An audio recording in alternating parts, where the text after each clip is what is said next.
하나님의 말씀은 표준 세번역 아가서 4장 1절로 시작합니다. 아가서는 남자와 여자의 사랑 이야기, 그리고 여자의 친구들이 옆에서 축복하는 그런 게 대화체로 된 시입니다. 노래라고 할 수 있죠. 그렇기 때문에 아가서를 읽으실 때는 이게 누가 한 말인지, 신랑이 한 말인지 신부가 한 말인지 신부의 친구들이 한 말인지부터 여러분이 확실하게 분별을 하셔야 돼요. 그래야만 이제 이게 의미가 전달이 되고, 이제 이어서 그거를 그리스도와 교회의 어떤 그 영적인 사랑으로 알레고리로 해석을 해야 되거든요.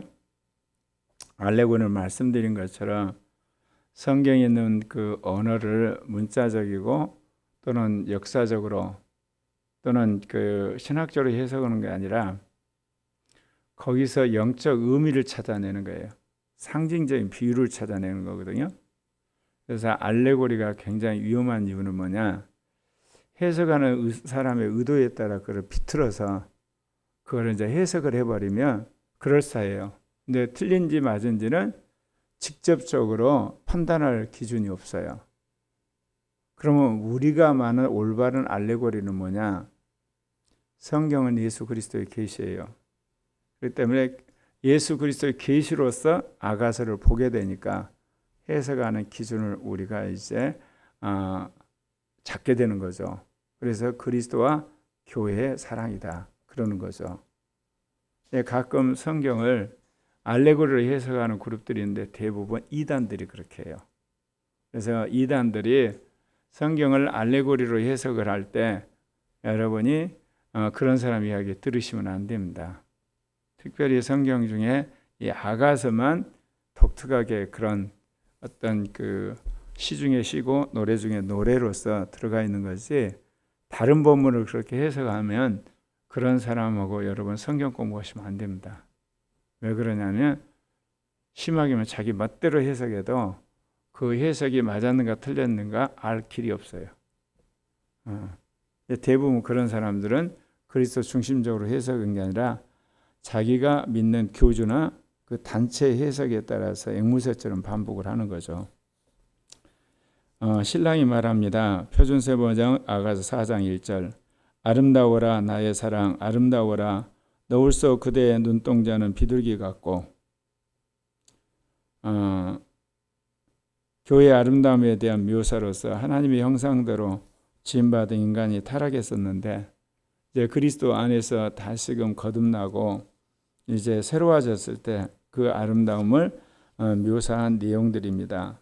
근데 여기에 나오는 이 신랑이 신부에 대해 이야기하는데 7가지가 나옵니다. 첫 번째가 바로 이 신부의 눈동자가 비둘기 같다고 이야기하는 거거든요. 그 아름다운 눈은 그녀의 아름다움을 한층 더해주는데 내 눈을 막고 순결하며 종종 하늘을 쳐다보는 비둘기 같구나. 비둘기 같이 그 신부의 눈이 아름답다는 거죠.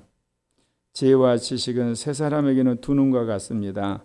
지혜와 지식의 두 눈이 정결해야만 우리가 세상을 보는 눈이 하나님의 관점에서 우리가 정확하게 보고 또 올바르게 볼 수가 있는 겁니다. 우리의 목적과 뜻이 진실하고 순결할 때, 한마디로 우리의 눈이 비둘기의 눈처럼 맑고 깨끗할 때 세상을 제대로 볼 수 있다 그 이야기입니다. 그대의 머리채는 길앗 비탈을 내려오는 염소떼 가구나. 이제 두 번째, 이 신부의 머리채를 보면서 길앗 비탈을 내려오는 염소떼 같다고 비유하고 있죠. 이 머리털은 무리의 염소에 비유됩니다.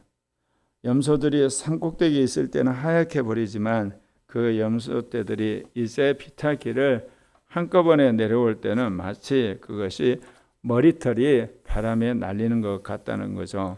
이것은 신자의 언행들이 합당하고 그리고 사람들에게 감동을 주는 그런 것들을 이야기를 할 수 있다고 우리가 해석할 수도 있습니다. 이제 신랑이 표준세번역 아가서 4장 2절에서 그런 이야기합니다. 그대의 이는 털을 깎으려고 목욕하고 나오는 암양떼같이 희구나. 저마다 짝이 맞아서 빠진 것이 하나도 없구나. 이제 세 번째입니다. 그녀의 이빨을 보면서 이야기를 하는 겁니다. 예. 우리가 그 이빨로 모든 음식을 이제 씹어서 먹게 되는 거잖아요. 근데 여기서는 이제 이를 뭐라고 그러냐면 암양떼 같이 희고 짝이 맞아서 하나도 빠진 것이 없이 서로 이제 맞는다는 거죠. 그거는 그리스도의 몸된 교회가 하나님의 말씀을 차근차근 씹어서 소화하는 것을 비유를 하고 있습니다. 그래서 그리스도께서 목회자와 성도들을 양떼로 부르고 그들이 이제 이 위아래 이빨이 딱 맞아서 음식을 씹듯이 말씀을 꼭꼭 씹어서 먹는 것을 비유한다고 할 수가 있습니다. 이제 신랑이 말합니다. 표준 세번역 아가 4장 3절에 그대의 입술은 붉은 실 같고 그렇게 이야기를 하는 거거든요. 여기서 이제 입술을 이야기합니다. 창백한 입술은 무기를 하고 사람들에게 있어서 굉장히 연약함을 보이지만 붉은 입술은 생기가 돋고 힘이 있는 것을 우리에게 보여주죠. 그 입술로 하나님을 찬양하고 구원받음을 고백을 하고 또 주의 말씀을 증거하기도 합니다. 그렇기 때문에 입술은 여기 홍색실 같다 그렇게 이야기합니다. 우리의 입술이 예수 그리스도의 복음을 전할 때 그리스도의 피로 씻겨진 홍색실처럼 우리의 언행이 속죄가 되고 구속이 되는 것을 말합니다. 그리고 이제 다섯 번째 그녀의 뺨을 대해서 이야기합니다. 뺨 또는 관자를 이루는 석유 한쪽에 비유되고 있습니다. 그러니까 여기서 사람의 얼굴을 붉힐 때 석유는 돌로 자르면 그 안에 수많은 맥과 반점이 얽혀 있는 것처럼 우리의 모든 죄가 지워지고 예수 그리스도의 피 안에서 우리가 이제 깨끗함을 받은 우리는 얼굴이 붉어지는 것처럼 주님이 구원하심에 대해 겸손과 수줍음으로 우리가 하나님 앞에서 우리 자신을 가리는 것처럼 그렇다는 겁니다. 이제 신랑이 표준 세번역 아가서 4장 4절에서 말합니다. 그대의 목은 무기를 두려고 만든 다윗의 망대, 천개나 되는 용사의 방패를 모두 걸어놓은 망대와 같구나. 이제 그녀의 목에 대해서 이야기를 합니다. 뭐라고 이야기를 하냐면요. 이 목은 다윗의 망대로 비유되고 있죠. 이것은 몸이 목을 통해 머리와 하나가 되듯이 우리가 그리스도와 연합하는데 필수적인 것이 바로 이 목인데 이 목은 어쩌면 우리에게 있어서 믿음의 은혜를 이야기한다 할 수가 있습니다. 다윗의 망대와 같이 무기들이 다 거기에 졸렁졸렁 매달려 있고 또 그것이 나중에 전쟁할 때 그것을 가지고 전쟁하듯이 우리가 믿음을 가지고 그리스도의 머리 대신 그리스도와 몸인 교회가 붙어 있듯이 바로 이 목은 믿음을 상징한다는 거죠. 믿음을 가진 자들은 결코 방패가 부족하지 않고 모든 적의 화살을 막아냅니다.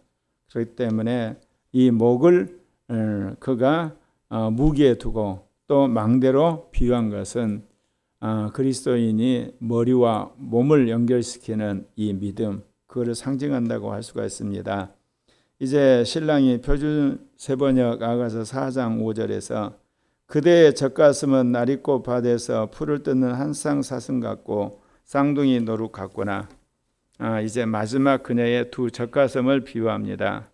교회에게 위로를 주는 젖가슴인데 어떤 학자들은 이것을 두 젖가슴을 옛 언약과 새 언약에 비교하기도 합니다. 또 어떤 학자들은 물세례와 또 한편은 성만찬이라고 하기도 하고 어떤 학자는 교회에 주신 성령과 말씀이라고 이렇게 비유하죠. 그래서 여러분들이 이 아가서를 읽는데 제가 지금 그 알레고리를 해석을 하잖아요. 이 해석을 듣고 있으라면 그럴싸해요. 근데 이거를 냉정하게 다시금 분석을 하면 어떻게 그 본문이 그렇게 해석이 되냐 질문을 해도 거기에 대해서 딱 부러지게 할 말이 없는 거예요. 그래서 알레고리 해석이 위험한 이유가 그거거든요. 왜냐하면 그 본문에서 그거를 찾아낼 수 있는 구체적인 증거가 없어요. 제가 이거를 이제 주석을 보고 나름대로 생각해서 여러분들에게 이 말씀을 드리면 내가 봐도 어떨 때는 억지 같다는 느낌이 들거든요. 이 알레고리가 이렇게 위험한 거예요. 그러나 우리가 지금 아가서는 이 하나님과 이스라엘의 사랑을 표현한 거고 신약 시대로 말하면 그리스도와 교회라고 하는 사랑이라는 관점에서 이제 이거를 그렇게 주석을 하는 겁니다. 저도 이제 그 관점에서 주석을 하는 거거든요. 예. 신랑이 말합니다.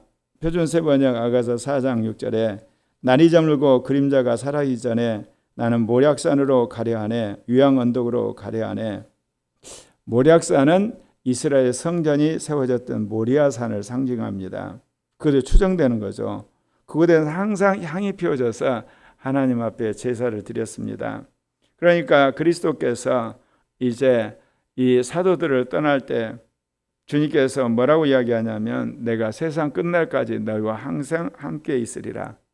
이 말이 굉장히 역설적인 이야기예요. 아니 떠나시면서 항상 함께 있대요. 함께 계시면 되지. 왜 떠나면서 항상 함께 있다고? 이야기는 뭐냐? 주님의 인자 되신 그리스도는 떠나셨어요. 근데 당신이 부으시는 성령과 함께 주님이 오신다는 이야기를 하는 거죠. 예. 하나님의 규례가 충실히 집행되는 그 거룩한 성전에서 바로 하나님이 임재해 계시는 겁니다. 성령을 받은 우리에게도 그리스도가 임재해서 우리에게 직접 말씀을 하시는 거죠.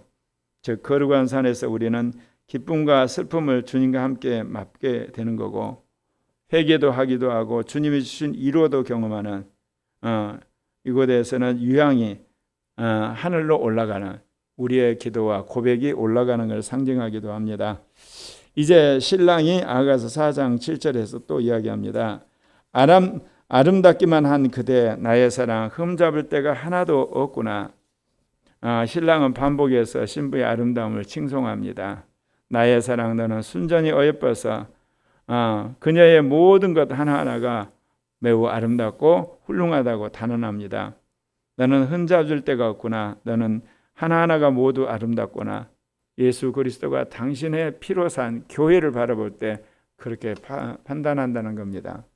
그래서 어제 말씀드린 것처럼 예수 그리스도가 보낸 성령이 우리 안에 참 고생을 많이 하십니다. 스트레스도 많이 받으시고 탄식을 하고 절망을 하기도 하고 슬퍼하시죠. 왜? 성령을 모시고 사는 우리가 죄를 짓고 악한 짓을 하고 온갖 말도 안 되는 생각을 하고 그리고 어떤 때는 험한 말도 하고 죄까지 짓고 몸으로 그거를 성령이 그 안에 다 직접 그것을 이제 겪으시지 않습니까? 그럼에도 불구하고 예수 그리스도의 십자가 피를 믿는다는 이유 하나 때문에 성령이 우리를 떠나지 않고 우리가 회개하기 기다리시는 거거든요. 바로 예수 그리스도의 피로 이제 우리가 이제 새로워지는 그것을 이제 바라보면서 주님이 우리를 향해서 이런 고백을 하신다 할 수가 있습니다. 이제 신랑이 표준세 번역 아가서 4장 8절에서 또 이렇게 이야기합니다. 네바논에서 오너라 신부야 네바논에서 오너라 어서 오너라 아마나 꼴대기에서 스닐과 헤르몬 꼴대기의 사자들이 사는 굴에서 표범들이 사는 언덕에서 내려오라. 성경에서는 교회를 신부라고 합니다. 오늘 이 신랑도 그녀를 나의 신부라고 거듭해서 부르지 않습니까? 나의 누이라고 3번이나 반복해서 부르는데 그만큼 그가 사랑하는 이 신부를 이제 부르는데 이것은 이미 혼인 예식을 이제 거행하고 나서 그가 이게 부르는 거거든요. 이거는 그리스도와 교회가 결혼했다고 할 수가 있죠. 예수 그리스도의 피를 믿는 순간 우리는 혼인 계약을 맺은 거예요. 그래서 그리스도가 신랑이 되고 우리는 이제 신부가 됐는데 주님이 우리를 향해서 어여쁜 나의 신부야 어서 내려오너라. 근데 오늘 여기 보게 되면 네바논에서부터 내려오너라. 그리고 여기 보면 아마나 꼭대기에서 스닐과 헤르몬 꼭대기에서 사자들이 사는 굴에서 표범들이 사는 언덕에서 내려오라. 이것은 사단과 악한 영에 시달리는 우리가 그곳에 빨리 빠져나와서 그리스도의 품 안으로 들어오라고 말하는 겁니다. 우리가 사단과 악한 영에서 헤어나는 방법이 뭡니까? 사단과 악한 영은 무슨 복싱을 하겠습니까? 발차기를 하겠습니까? 태권도를 하겠습니까? 아니면 무슨 씨름을 하겠습니까? 사단과 악한 영에서 우리가 빠져나온 비결은 회개하는 겁니다. 회개하고 예수 피로 믿기만 하면 사단은 스르르 도망갑니다. 왜 그러냐면 우리가 회개하고 예수 피로 씻는 순간 천사들이 출동을 하거든요. 그래서 악한 영이 쫓겨나는 거예요. 우리는 회개 그러면 어때요? 우리의 행동이 바뀔 걸 생각하잖아요. 그 다음 문제예요. 여러분이 잘못했다가 시인하고 예수의 피로 씻고 나면 성령이 안에서 역사를 하고 그 성령의 부름에 이 천군 천사들이 와서 여러분을 이제 도와줄 때 사단과 악한 영이 이제 쫓겨나요. 그리고 나서 여러분의 마음과 여러분의 말과 행동이 바뀌는 거예요. 근데 여러분이 회개를 안 하면 어떻습니까? 이 악한 영이 합법적으로 여러분의 마음이나 여러분의 입술, 여러분의 몸을 장악을 해요. 고치려고 해도 고쳐지지를 않아요. 이게 뒤에서 계속해서 그 악한 생각이나 가치관을 붙들고 있거든요. 그래서 여러분 변하시려면 무엇부터 회개부터 하셔야 돼요. 그 회개도 겉으로 드러나는 회개보다도 여러분의 영과 마음 안에서 일어난 회개가 더 근본적인 거예요. 그래서 예수의 피로 마음이 깨끗해지고 여러분 영이 깨끗해지고 성령이 충만해질 때 우리를 돕는 천군 천사가 출동을 해야만 우리의 생각이나 가치관이나 우리의 옛사람들에 숨어있는 악한 영이 쫓겨나는 겁니다. 그래야지 결단이 되는 거거든요.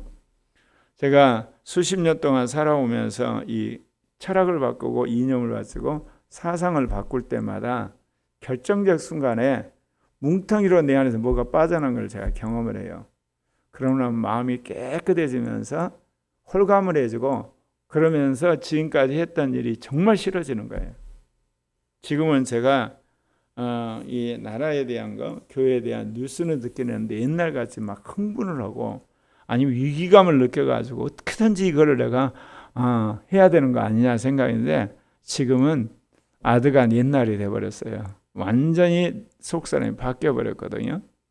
근데 이렇게 바뀌는데 제가 한 3년 싸웠어요. 3년. 윤석열 정부 들어서고 나서부터. 제가 이제 필요해서 우리랑 같이 세이브 코리아도 가고 또 나라를 위해서 기도는 하지만 옛날 같지는 않아요.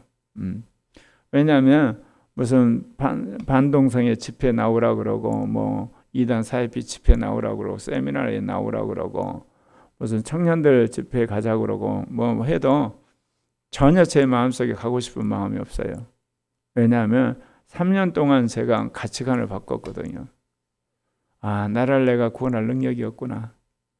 내가 교회를 개혁할 그런 능력이 안 되는구나. 내가 먼저 변하고 내가 영적으로 무장을 해야 되겠구나. 특별히 그동안 준비해왔던 물리학의 폭발이 일어나고 신학색을 쓰면서 신학의 폭발이 일어나고 성령 폭발의 역사가 나한테서 일어나야 되지.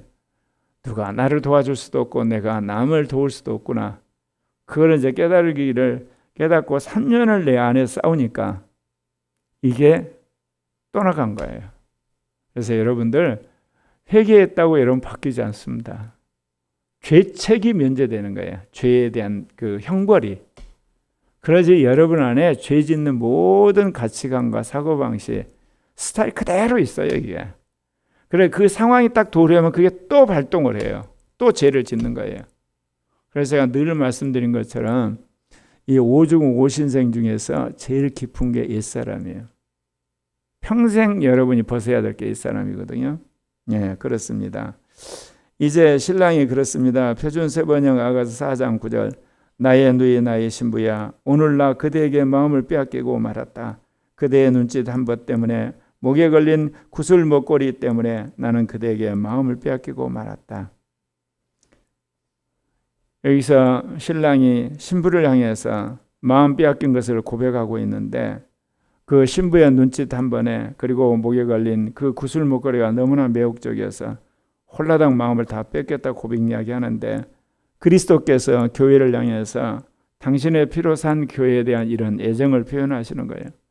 우리가 얼마나 못된 짓 많이 해요. 우리가 말도 안 듣고 우리가 자기 멋대로 사는 데를 불구하고 주님이 안 떠나시거든요. 네, 우리를 너무 사랑하시기 때문에. 그래서 주님이 정말 못된 짓 하고 거역하고 거부하면 그때 주님이 떠나시는 거지 어지간히 떠나지 않으세요. 그러니까 우리가 알아야 될 것은 하나님이 우리를 사랑하심과 주님이 우리에 대해서 끝없는 애정을 가지고 있다는 걸 확실히 믿으셔야 돼요. 뭐 이게 양심적이고 뭐 가책이 생기고 미안해서 회개를 못 한다나? 그럼 완전히 마귀한테 속은 겁니다. 제가 늘 그런 이야기 하잖아. 회개에 가난한, 잘못했다고 반성하는 것에 가난한, 자기 실수를 인정하는 것에 가난한 안면몰소지만 즉각적으로 그리고 모든 것 다 털어놓고 고백하는. 제가 예전에는 내가 기도한 것이 응답이 안 되고 또는 예상한 것이 완전히 박살이 나고 기대했던 게 물거품이 되면 막 짜증이 나잖아요. 그리고 이게 속상하고 다운도 되고 그런데 지금은 왜 그렇게 됐는가 내 자신을 돌아보면서 내가 가지고 있는 잘못된 내 사람부터 지금은 이제 걷어내는 일을 해요. 예전에는 그 결과 자체가 벗어났기 때문에 그거 가지고 애통해하고 속상해하고 짜증내는데 그럴 필요가 없는 거거든요. 모든 거 하나님이 주관하신 거니까 하나님이 하신 것에 인정을 하고 왜 내가 그런 판단을 했고 그런 그 목표를 설정했고 내가 왜 추구했는가 잘못된 내 가치관부터 바꿉니다. 여러분도 이것을 적용하시면 참 유익이 될 것입니다. 이제 그녀가 그에게서 받은 장신구인데 거꾸로 이제 이 신랑이 신부의 이 목걸이를 보면서 그가 이제 거기에 매료됩니다. 네.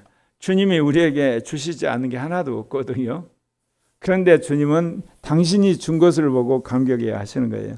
왜냐 우리가 그것을 통해서 하나님께 영광 돌리고 그리스도의 구속을 찬양하기 때문에 그렇습니다. 이제 신랑이 표준세 번역 아가서 4장 10절에서 나의 누이의 나의 신부야 달콤한 그대의 사랑은 포도주보다 더 나를 즐겁게 한다. 그대가 풍기는 향내보다 더 향기로운 향기름이 어디 있느냐.